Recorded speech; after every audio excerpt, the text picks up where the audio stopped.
Ну що, привіз з-під Бахмута під Розелі та Гандону Залужному. Хлопці, передайте привіт. Ось так ми тут і живемо. Жрати нічого, воювати теж нічим. Та вже і ніким. Beginilah kondisi tempat berlindung angkatan bersenjata Ukraina. Rekamannya ramai beredar di media sosial Telegram pada Rabu 7 Desember 2022. Jumlah tentara Ukraina di daerah Bakhmut dilaporkan berkurang setiap hari. Di ruang berbeda terlihat dua mayat tentara Ukraina yang sengaja disimpan pada posisi tersebut.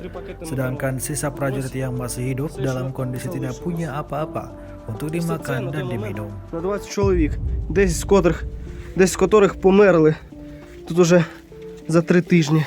Ми хоч і стоїмо майже у другій лінії, але буває нас тут добряче обкладає з важкої. А зараз розповім чому. Десь 2-3 на тиждень приїжджають йобані пшеки на своїх їбучих крабах, відпрацьовують та сйобуються. За 3 обстріли 8 загиблих. 6 прямо у бліндажі завалило, 2 ось тут лежать, давати нікуди. Та поки холодно, нехай тут полежать.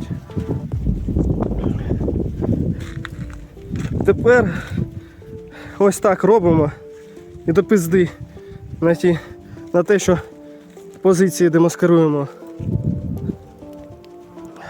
Ось так і гріємося.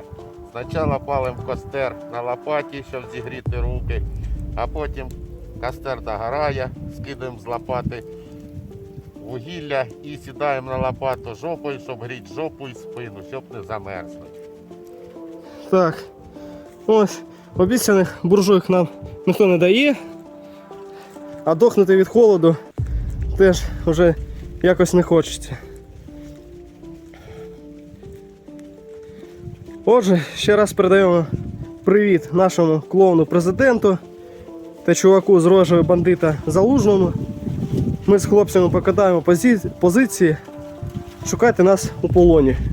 А краще у теплі там, ніж здохнути тут з голоду та холоду.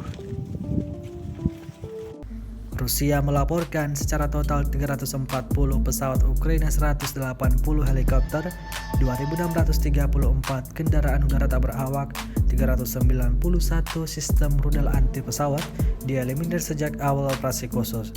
Sementara itu dari kubu Kiev, Kementerian Pertahanan Ukraina melaporkan 510 tentara Rusia dieliminir dalam sehari terakhir. Total 92.200 prajurit Rusia meninggal sejak awal konflik hingga hari ke-287.